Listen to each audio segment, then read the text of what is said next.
알면 알수록 좋다. 뉴스를 보면 볼수록 오히려 궁금한 게 많아지는 당신을 위한 해설 팟캐스트 지지익선 뉴스 브리핑 지금 시작합니다. 고고싱. 안녕하세요. 안녕하세요. 경제와 IT에 관심이 많은 김범래입니다. 국제 정치에 대한 이야기를 주로 전달해드릴 똘기입니다. 반갑습니다. 똘기님. 반갑습니다. 이렇게 지지익선이 만들어진 지 2년 돼가나요? 그 정도 됐죠. 네, 2년 돼가는데 처음으로 곁다리 프로그램이.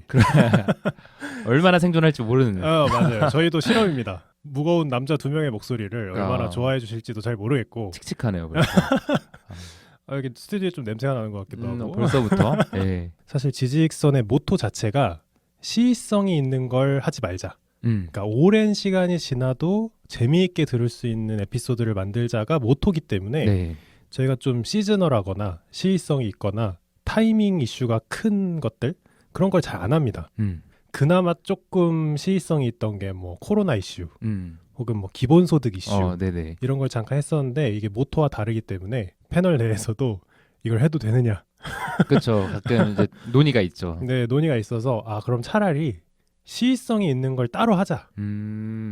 그래서 저와 똘기가 진행을 하게 되고요. 네, 각설하고 그러면 바로 시작해 보겠습니다. 제가 준비해봤습니다. 저는 조금 살짝 뻔하지만 너무나도 중요한 미국의 이야기를 가져와 봤어요. 뻔하지만 네. 사실 전 잘 모릅니다. 아, 그래요? 네, 그러니까 경제 기사로는 뉴스를 이렇게 미국을 많이 접해요. 네. 월가에서 뭐 어쩌고 저쩌고 했더라. 피할 수가 없죠. 네. 근데 사실 미국 정치, 그러니까 국제적으로 미국이 일어나고 있는 사건들 네. 그런 걸 사실 단면적으로만 알고 있고 뭐 미 대선을 했다, 뭐 트럼프 지지자들이 시위를 하고 있다 이런 것만 알지 그 내면을 잘 모르거든요. 근데 딱 그 얘기를 할 거예요 오늘. 네. 근데 사실 관심이 없어도 요새는 그 이미지를 안 보는 게 어려울 정도예요. 그렇죠. 그러니까 되게 날마다 사상 초유의 사태를 갱신한다. 이 정도로 미국 민주주의가 심상치 않아서 우리나라 국내에서도 이것에 관한 뉴스를 연일 보도하고 있는데 이게 우리나라랑 미국이 그 민주주의에 대한 모델이 같은 것 같으면서도 조금씩 달라요. 역사라든지 환경이라든지 이런 게 좀 달라서 단순히 뭐 번역되는 뉴스만 보고 이해를 하기에는 조금 부족한 면이 있다. 그래서 이건 약간 해설이 필요하다 해서 가져와 봤습니다. 저도 재밌을 것 같아요. 왜요? 한번 기대해 보시죠. 타임라인을 우선 빠르게 훑어볼게요. 일단 작년 11월이었죠. 작년 11월 4일에 미국에서 대선이 있었습니다. 맞아요. 네. 미국에서 대선은 보통 이제 미국 의회 선거랑 뭐 주지사 선거 같이 해요. 그러니까 한국으로 치면 국회의원 선거와 대통령 선거를 같이 하는 느낌인가요? 같이 하는 거죠. 투표용지에 뭐 이렇게 같이 대통령 후보에도 표를 던지고 자기 지역구 의원 후보한테도 표를 던지는 식으로 이제 미국에서는 이걸 같이 하는데 특히 이번 대선은 미국뿐만 아니라 뭐 미국 대선이라는 게 늘 그렇지만 우리나라 뭐 전 세계 각국의 이목이 집중되었죠. 왜냐하면 트럼프라는 아주 이제 강한 캐릭터 인물이 있어서 강한 불확실성. 정말 강한 불확실성. 그래서 많은 이목이 집중이 되었는데 이제 미국 대선 같은 경우에는 여기서부터 좀 헷갈리시는 분들이 있겠지만 좀 유니크하죠. 이게 우리나라처럼 뭐 전 국민을 대상으로 해서 뭐 전 국민의 51%가 어떤 뭐 바이든에게 투표를 했으면 바이든이 이긴다. 이게 아니라 주마다 투표를 하잖아요. 간접 선거 형식으로. 그 주마다 약간 포인트가 있어서. 네, 맞아요. 캘리포니아를 이기면 몇 점. 그렇죠. 뭐 이런 식으로. 네네네. 딱 좋은 설명인 것 같아요. 근데 그런 식으로 주마다 이 선거인단이라는 제도를 활용해서 최종적으로 대통령 후보에게 표를 던진다. 그래서 이때 아마 기억하시는 분들 있으시겠지만 좀 자초지종이 많았어요. 좀 잡음이 많았는데 결국에는 바이든이 당선되는 걸로 확정이 되었죠. 그게 11월 8일이었는데 그 다음 날부터 트럼프가 최근까지 꾸준히 불복을 주장합니다. 선거를 도둑 맞았다. 뭐 이런 식의 부정선거 음모론을 꾸준히 주장을 하다가 이제 올해 초에 1월 5일에 조지아주에서 상원선거 결선 투표가 있었는데 여기서 조금 알쏭달쏭 하실 거예요. 상원 투표, 결선 투표? 뭐라고요? 네. 그러니까 조지아주만 네네. 선거를 그 대선 날에 네. 다른 주들과 동시에 치렀는데 네. 한 번 더 한 거예요. 왜요? 이게 주마다 선거법이 좀 달라서 그래요. 아. 조지아주 같은 경우에는 한 후보가 이겼더라도 50%를 넘겨서 이기지 못했으면은 다시 해야 돼요. 그러니까 결선 투표를 다시 해야 되는 거죠. 약간 세 명의 후보가 붙었는데 네. 뭐 1등이 8%, 네네. 2등이 뭐 49%. 네. 반대로인가? 어쨌든 왜 그렇게 세세요? 그렇게 되면 이제 두 네. 명이 결선 투표를 하는 거예요. 그렇죠. 예, 맞아요. 그래서 그게 상원 선거는 이제 한 주에 원래 보통 한 명씩만 해요. 상원 선거라는 건 이제 2년마다 치러질 때 한꺼번에 물갈이를 하지 않고 이것도 좀 특이해요. 복잡한데 3분의 1씩 물갈이를 하기 때문에 보통 한 주당 2개씩 있는 상원의원 의석에서 뭐 한 개씩만, 그러니까 2년마다 돌아오는 선거에서 한 개씩만 좀 물갈이가 되는 편인데 조금 민주주의에 문제가 많네. 이렇게 어려워서야 이게 국민들이 그렇죠. 네. 이게 처음에 미국 헌법을 만든 사람들이 다 똑똑한 사람들이었어요. 배우기만 하고 그 당시 좀 교육을 받지 못한 사람들을 그러네. 배려하지 못한 사람들이어서 그래. 농담이고. 하여튼 이번에는 근데 또 좀 그 이변적인 상황이 있어서 두석이 다 오픈이 되었어요. 이게 좀 이거는 설명을 따로 하지 않고 그냥 넘어가자면 이렇게 두석이 다 오픈이 되었는데 이 두석 다 민주당이 승리를 하면서 이제 그 상하원 백악관이 모두 민주당의 파란 물결로 물들었다. 이런 소식 때문에 또 국내에서는 이 꼭지 갖고 많은 보도가 됐었죠. 그리고 나서 그 다음 날이었어요. 1월 6일이었는데 이때가 의회 대선 결과를 그러니까 대선 결과를 의회에서 최종적으로 인준하는 날이었어요. 바이든이 이겼다. 네. 땅땅땅. 그냥 형식적인 절차예요. 그렇죠. 개표가 다 나왔으니까. 개표가 다 나왔고 여기서 뭐 뒤집어지는 일도 보통은 없고. 한국으로 치면 그 당선인 소감 발표하는 약간 그런 느낌이군요. 이제 그 나중에 중앙선거관리위원회에서 뭐 그냥 서명해 주는 것 정도. 여기서 보통 이변이 일어나지 않는데. 그렇죠. 요번만큼은 좀 이제 언론사들도 주목을 한 게 트럼프가 워낙 꾸준히 이 불복을 주장하니까 그러니까 이론상으로는 가능을 해요. 이게 뒤집는 게. 그렇죠. 아직 공식 서명 받기 전이니까. 그렇죠. 그래서 그 공식 서명을 이제 한 개 주라도 나는 이 대선 결과를 인정하지 못하겠다 하면은 이변이 일어날 수 있는데. 이게 한국이랑 진짜 다르네요. 생각을 다르게 하니까. 대한민국으로 치면은 51%의 득표를 했으면 중앙선관위에서 사인하면 끝인데 네. 한국으로 치면 충청도가 불복했다. 그렇죠. 그럼 충청도는 다시 뭔가를 해야 될 수도 있는. 충청도 표는 뭐 재개표를 한다던가. 와, 진짜 복잡하다. 복잡해져. 전례가 없어요. 근데 그런 적은 없고 이렇게 잘 안 해요. 그렇죠, 보통. 왜냐하면 보통 내가 대선 후보로 나가서 이렇게 진흙탕 싸움을 한다는 거는 지저분하고 뭐 정치적으로 타격을 입을 수도 있고. 어떻게 보면 트럼프만 할 수 있는 미 헌정사의 기록을 남기고 있는 거예요. 네, 엄청난 기록을 남기고 있는 거예요. 그래서 이러한 좀 선거 사기 주장이 꾸준하게 나오다 보니까 뭐 뉴욕 타임즈 같은 데서는 이걸 중계를 하기도 했어요. 보통 그냥 넘어가는 그냥 요식행인데 그런데 정말 세계가 깜짝 놀랄 만한 일이 발생하죠 여기서. 나 왜 모르지? 이때 들으시면 아세요. 그래요? 사상 초유의 사태가 발생하는데 트럼프 지지자들이 의회를 점령해요. 그건 굉장히 최근인데? 굉장히 최근에 지금 1월 6일이에요. 1월 6일. 그렇군요. 이건 봤어요. 예. 엄청난 사건인 거예요. 그러니까 대한민국으로 치면 특정 후보의 지지자들이 청와대로 간 건가요? 아니 국회의사당으로? 국회의사당으로.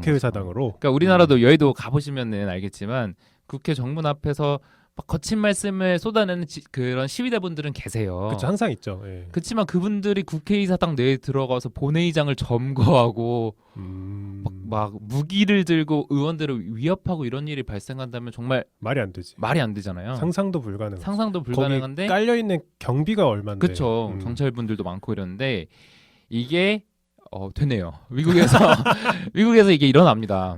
신기하다. 네, 사실 이렇게 웃으면서 얘기하기에는 좀 사망자도 있었고 좀 안타까운. 그래요? 네. 이게 시위대에서도 사망자가 나오고 경비 쪽에서도 경찰 쪽에서도 나오고. 근데 이러한 정말 안타까운 비극을 트럼프가 조장했다. 선동했다라는 게 현재 트럼프가 이제 코너에 몰린 배경입니다. 그래서 제가 그 파편적으로 이제 기사를 취득하다 보니까 그 기사는 봤어요. 트럼프가 트위터, 페이스북, 뭐 또 이런 SNS 계정이 다 막혔다. 맞아요. 그래서 좀 막혔다길래 이제 그 이렇게 뭐 불복하겠다, 선거가 잘못됐다는 얘기 이제 그만해라.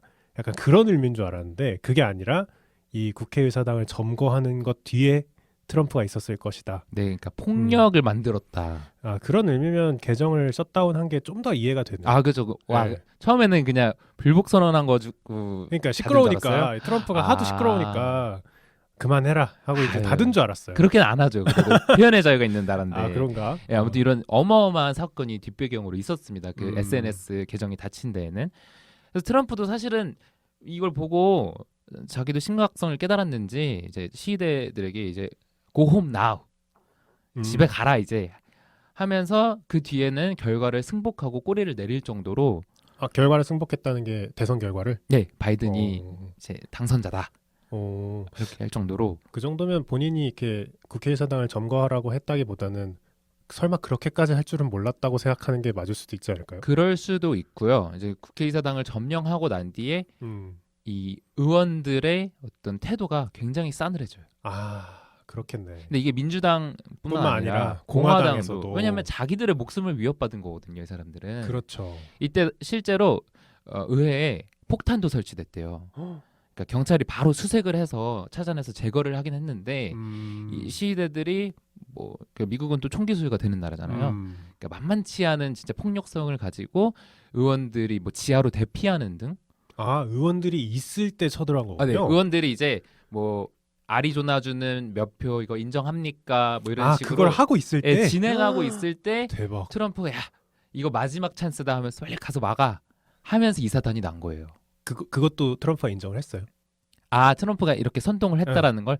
아, 그거는 트럼프가 여기에 대해서 말을 아끼고 있어요. 말을 아끼고 여기에 있지만 대해서 말을 아끼고 있는데 약간 생각하기로는 그럴 것 같다. 조사가 진행 중이긴 한데 아마도 이제 트럼프의 트위터 이런 것들이 적지 않은 영향을 끼쳤을 거다라고 좀 분석이 되죠. 약간 대한민국에 대입을 하면 이렇게 그 국회에서 땅땅땅 두드리는 거 있잖아요. 네네. 그걸 저지하려고 그쵸. 국회의원들끼리 싸우는 모습은 저희가 자주 보는데 네. 그걸 저지하려고 시민들이 들어간 거군요. 그쵸. 시위대들이 들어가서 막 폭탄 설치하면서 그 봉을 막 뺏어가고 막 그런 느낌으로. 아, 실제로 이번 시위대도 그 의사봉을 네. 뭐 자기들이 뺏어갖고 약간 조롱거리로 삼았다든가. 야, 이거는 다른 의미로 정말 대단한 시위대네요. 아, 정말 대단한 시위대. 이게 시위대 숫자가 좀 많았어요. 아, 그렇군요. 되게 많았고 이게 의회라는 게 사실 열린 정치, 그러니까 대중들에게 개방된 정치를 표방한다고 쳐도 어느 정도는 이렇게 삼엄한 경비가 있어야 되는 건데 그렇죠. 그걸 뚫었다는 것 자체가 이렇게 경비 쪽이 좀 소홀하기도 했고 방심하기도 했는데. 그러니까 이게 아마 제가 보기엔 시위대, 경비 쪽 그리고 미국 민주주의 모든 게 다 뭔가 생각을 많아지게 하는 그럼요. 사건이네요. 네네. 이제 부통령이죠. 마이크 펜스가 이제 이 인준 절차를 보통 진행을 하는데요. 여기서도 마이크 펜스 같은 경우에는 이제 트럼프의 어떤 뭐 친구랄까요? 그 뭐 친구보다는 약간 좀 정치적 파트너에 가까우긴 한데 그래도 트럼프와 가까운 사이인데 요 시기 맞물려서 굉장히 좀 갈등이 많이 있고 특히 이번에 시위대 너네가 이긴 것이 아니다 라면서 이 인준 절차를 재개해요. 아, 그러니까 시위대 편을 들어준 게 아니군요. 네, 시위대하고 아주 선을 세게 그어요. 아, 펜스는 좀 더 정치를 하고 싶나 보다. 아, 근데 이게 뭐 그럴 수도 있겠는데 시위대 편말 중에 네. 행 마이크 펜스, 즉 펜스를 목매달아라라는 되게 고친 문구도 있었어요. 왜요? 트럼프의 오른팔 왼팔 중에 한 명이 펜스 아니에요? 아, 근데 이 트럼프가 이전에 그러니까 자기 오른팔이니까 네. 너가 좀 이런 상으로는 선거 결과를 좀 뒤집을 수 있다. 그치, 뭐 법상으로는. 예, 그 시도해 봐라라고 했는데 펜스가 그거를 공개적으로 거절을 합니다. 나는 이제 헌법을 사랑하는 뭐 역사를 사랑하는 사람으로서 그런 권한이 부통령인 나에게 있다고 생각하지는 않는다라면서 거절을 해요. 근데 이거를 또 트럼프가 이용해서 마이크 펜스 부통령을 좀 타겟팅했다라는 어떤 좀 설도 있는 거예요. 그런 분석도 있어요. 진짜 약간 미드 보는 것 같네요. 근데 트럼프가 실제로 그렇게까지 펜스를 막 행해라 그렇게까지는 안 했지만 어떤 시위대의 그 분노를 조장하게끔 분노를 좀 조장하는 아주 중요한 역할을 한 거죠. 그래서 뭐 마이크 펜스뿐만 아니라 공화당 의원들, 그다음 백악관 보좌관들, 그다음에 트럼프 정부의 장관들도 막 줄줄이 사퇴하면서 이 사태에 대해서 강력한 항의를 표시합니다. 이때가 1월 6일이었는데요. 의회가 단단히 뿔이 나요. 이게 의회가 뿔날 정도가 아니고 대한민국에 좀 대입해서 생각을 해보면 전 국민이 다 막 엄청 화났을 것 같은데. 아, 그럼요. 조금이라도 트럼프를 지지하던 사람도 실망했을 것 같아요. 아, 맞아요. 실제로 이 사건 이후로 트럼프의 그 팬덤이 굉장히 좀 약간, 무너져요? 예, 약간 무너지는 그런 측면이 있어요. 뭐 국민들도 화났겠지만 의회들도 당연히 당사자라서 화가 많이 났는데, 그래서 낸시 펠로시, 그러니까 하원 의장이에요. 그러니까 우리로 치면 국회의장이라고 보시면 돼요. 이제 낸시 펠로시를 필두로 마이크 펜스 부통령에게 수정헌법 25조 발동을 요구하는 결의안을 통과시켰다. 수정헌법 25조. 네. 뭔가 필살기 같은 느낌인데. 뭔가 굉장한 무기 같은. 수정헌법 25조라는 것은 그냥 헌법 조항이라고 생각을 하시면 되는데, 이게 정확히 뭐냐면 뭐 현직 대통령이 나 지금은 일 못해 이러면서 스스로 사임하거나, 아니면 부통령이 대통령 보고 야 쟤는 지금 직무 수행 능력이 없어라면서 어떤 장관들 과반수의 동의를 얻어서 의회에다가 약간 꼬지르면 탄핵이랑은 좀 달라요. 탄핵이랑은 좀 탄핵은 또 아예 다른 부류예요. 참 어렵다. 이거 어쨌든 그런 식으로 이제 약간 현 대통령 직무 정지를 시킬 수 있는 약간 그런 카드군요. 그렇죠. 그거를 부통령에게 그 요구하는 결의안을 통과시켜요. 그러니까 쉽게 말해서 너가 대통령 하면 쟤보다 안전할 것 같아. 임기도 얼마 없는데 트럼프. 그렇지만 그 남은 기간이라도.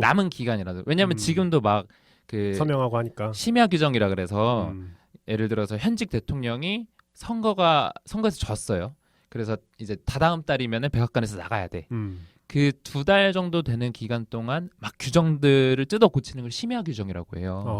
그러니까 사실 아무리 레임덕 대통령이라도 할 수 있는 게 굉장히 많은데, 그쵸, 권한이 많으니까. 이 사람은 진짜 여기다 계속 백악관에다가 두면은 불안불안해. 어떤 위험이 있을지 모르는 폭탄인 거예요. 그래서 그걸 마이크 펜스에게 요구했는데, 마이크 펜스는 되게 줄타기를 잘해요.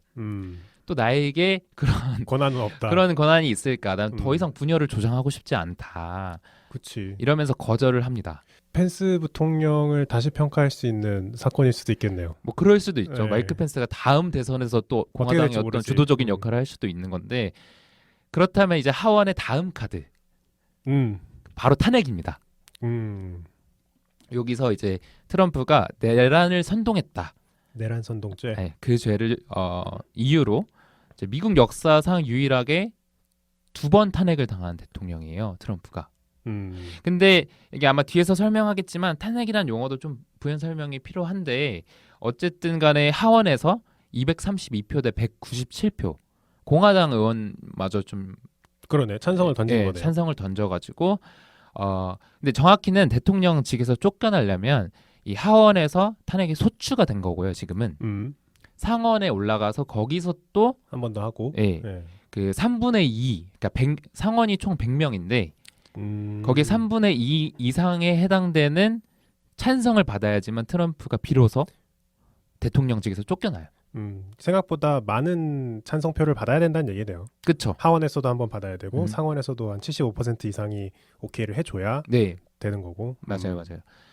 이제 지금 상원에서 트럼프 탄핵 재판이 언제 날 거다라는 건 정해지지 않았어요. 원래는 목표는 바이든이 1월 20일에 취임을 하는데 그 전에 해버리자.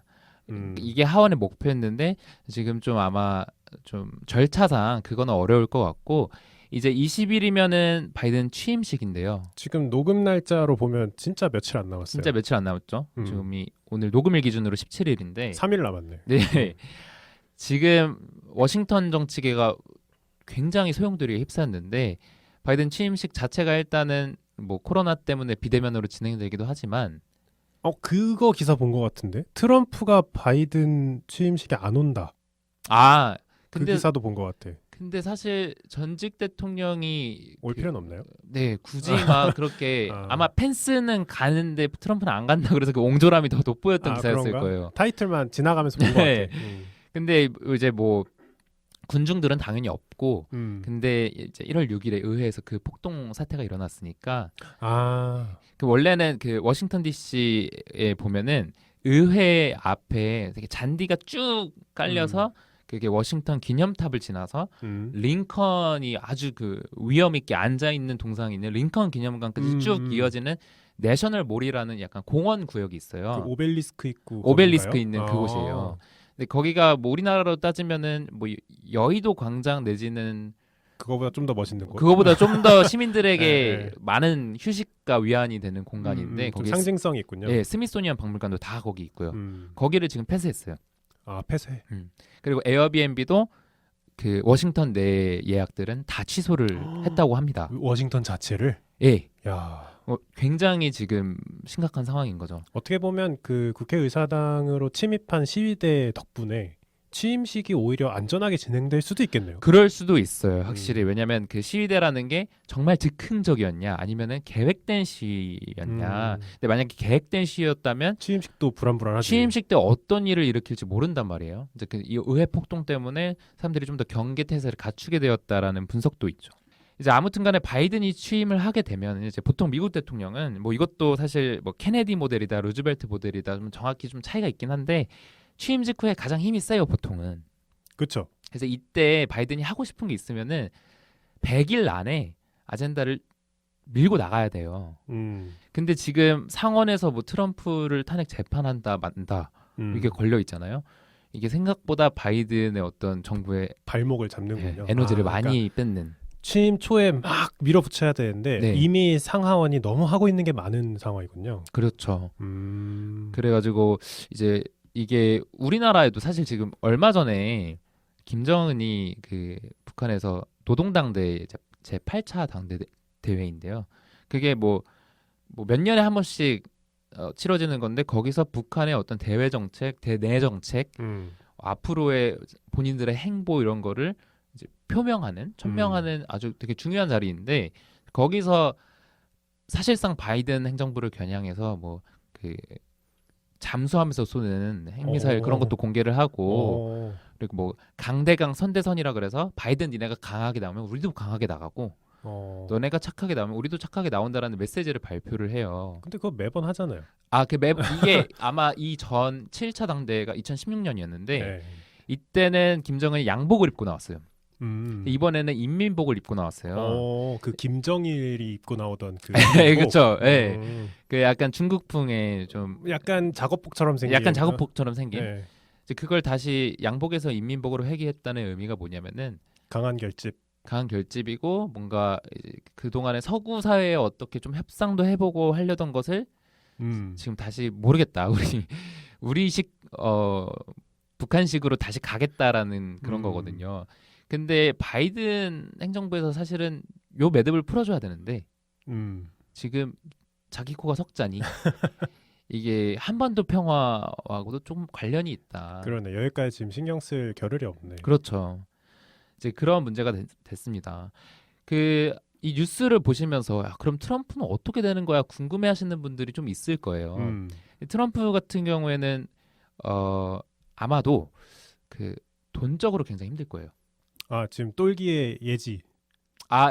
뭐 제 예지이기도 한데 뭐 청취자분들이 이제 맞는지 아닌지도 생각해 보는 게 재밌을 수 있겠네요. 네, 그렇죠. 근데 뭐 전체적으로 분석이 트럼프 하면 호텔이잖아요. 그렇죠. 트럼프 빌딩 뭐 이런 것도 있고. 트럼프 빌딩도 있고. 근데 이게 코로나19로 호텔에 잘 안 가요, 사람들이. 그렇죠. 그래서 그것 때문에 수입이 줄기도 했는데 이제 대통령직에서 나오게 되면 트럼프가 뭐 탈세다 뭐다 해서 뱉어내야 되는 대출도 있고 실제로 지금 도이치뱅크 같이 트럼프 가족의 주거래 은행에서는 트럼프랑 더 이상 거래를 안 하겠다.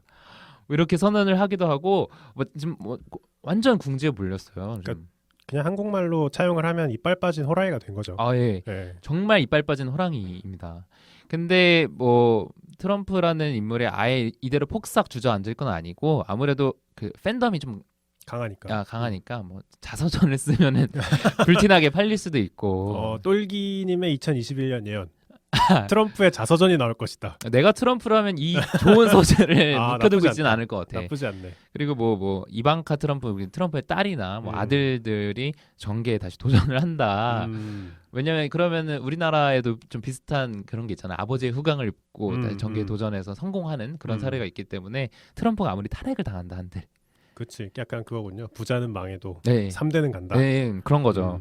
그래서 이 트럼피즘은 오래 갈 것이다. 트럼프에 대한 팬덤은 오래 갈 것이고 민주당이 이번에 기어코 탄핵을 하면 성공시키려는 것은 어떻게 보면 트럼피즘에 대한 경고라고도 볼 수 있을 것 같아요. 그러니까 숨통을 끊어놓겠다는 네, 얘기죠. 누가 됐든 트럼프 주위에서 친한 척이라도 하면은 너는 정치적으로 생명 끝이야. 뭐 이런 식의 약간 경고를 주려는 그런 신호일 수도 있습니다. 이게 민주주의 하에서 일어나고 있는 행동이라고 생각을 해보면 양쪽 다 정말 치열하네요. 아, 예, 정말로 이게 사실 그 정치라는 게 로마 시대부터 항상 치열해 왔지만 이 미국 민주주의 같은 경우에는 언론이라는 아주 뭔가 거대한 약간 감시자가 있죠. 감시자랄까요? 또 도구 역할을 할 수도 예. 있는 건데 그런 게 있다 보니까 양 진영이 정말 불티나게 싸우는 것 같고 또 최근 미국이 그 어느 때보다도 양극화가 되어가지고 안 좋은데. 예, 너무 안 좋죠. 약간 그 오바마 대통령이 처음 당선이 됐을 때도 흑인 대통령이라는 타이틀 때문에 분란이 있었던 걸로 얼핏 알고 있는데 네네. 그 이상인 것 같아요. 지금 상황은 정말 백인끼리 싸우고 있는데 네. 그 이상인 것 같아요. 정말 그 이상의 어떤 무시무시한 결과가 나올지 모르는. 그러니까 저는 국제 정치를 재밌어서 봅니다만 이걸 너무 희희낙낙하면서 볼 게 아니고 심각한 내용이죠. 네, 사실. 좀 예의주시를 해야 될 것 같아요. 뭐 대미 무역을 하시는 분들이나, 네, 그렇죠. 아니면 미국에서 일을 하시는 분들이나 뭐 이런 분들한테는 굉장히 막 귀를 쫑긋 세우고 지켜보고 있어야 되겠죠. 맞아요. 근데 대미 무역뿐만 아니라 뭐 이란 무역을 하시는 분들도 있고, 그렇죠. 근데 뭐 이란과 한국과의 관계라는 게 어쨌든 미국과 이란과의 관계에 구속되는 면이 있다 보니까 여러 가지 좀 우리가 지켜봐야 할 부분들이 많은 것 같습니다. 오늘 제가 준비한 주제는 여기까지였어요. 재밌어요. 재밌습니다. 오늘 첫 에피소드인데 지직선 본발제보다 이게 더 재밌어요. 저도 이게 준비하기 더 편한 것 같아요. 아무래도 관심이 많은 분야니까. 맞아요. 사실 저도 정치 기사 저는 뉴스를 많이 보지만 사실 국제 정치 기사를 재밌게 볼 일이 없어요. 이게 사실 살에 느껴지는 게 아니다 보니까. 맞아요. 근데 이제 제가 조금 국제 정치 기사를 챙겨보는 이유는 저는 달러에 투자를 좀 하는 편이거든요. 그러니까 미국에 투자를 하는 거죠. S&P 500도 들어가 있고 제 포트폴리오 중에 미국 투자가 좀 있는데. 뭔가 멋있어. 아니야. 소액이에요. 네. 근데 돈을 넣어놓으면 아무래도 관심이 생기잖아요. 그렇죠. 그래서 이제 미국 기사를 좀 보는데 아무리 봐도 모르겠어. 뭘 하고 있는 건지. 그냥 트럼프라는 거대한 소재 하나, 또 바이든이라는 거대한 소재 하나, 그 두 개를 약간 소설책 줄거리 읽듯이 보는 거지. 그 안에서 실제로 무슨 사건과 사건이 겹치는지를 알긴 사실 쉽지 않은 것 같아요. 맞아요. 정말 한 줄 한 줄 기사를 음미하지 않는 이상, 혹은 또 전후 관계를 알고 있지 않는 이상. 근데 그런 측면에서 오늘 얘기가 정말 재밌었습니다. 앞으로도 아마 이 뉴스 브리핑에서 저 똘기의 역할은 혹은 이루고자 하는 바는 이렇게 좀 멀리만 느껴지는 나라 밖의 소식들을 되게 좀 실로 꿰매듯이 좋아요. 듣는 청취자분들의 삶에 좀 와닿을 수 있게 내용을 좀 전달해드리는 게 저의 어떤 하나의 목표입니다. 그럼 오늘 처음 진행해봤던 뭐라고 소개해야 되죠? 지직선 곁다리라고 계속 얘기하기 좀 그렇고. 지직선 뉴스 브리핑 어때요? 그냥 그렇게 얘기를 할까요? 그래요. 지직선 뉴스 브리핑 첫 시간 똘기님께서 아주 재밌는 미국 얘기를 해주셨습니다. 다음에도 좀 뵙기를 저희가 좀 더 시도를 해볼 거니까요. 재미있게 들어주시고요. 또 들어주신 분들 모두 좀 피드백을 주시면 감사드릴 것 같습니다. 댓글로 부탁드리겠습니다. 네, 오늘 여기서 마무리하겠습니다. 감사합니다. 감사합니다.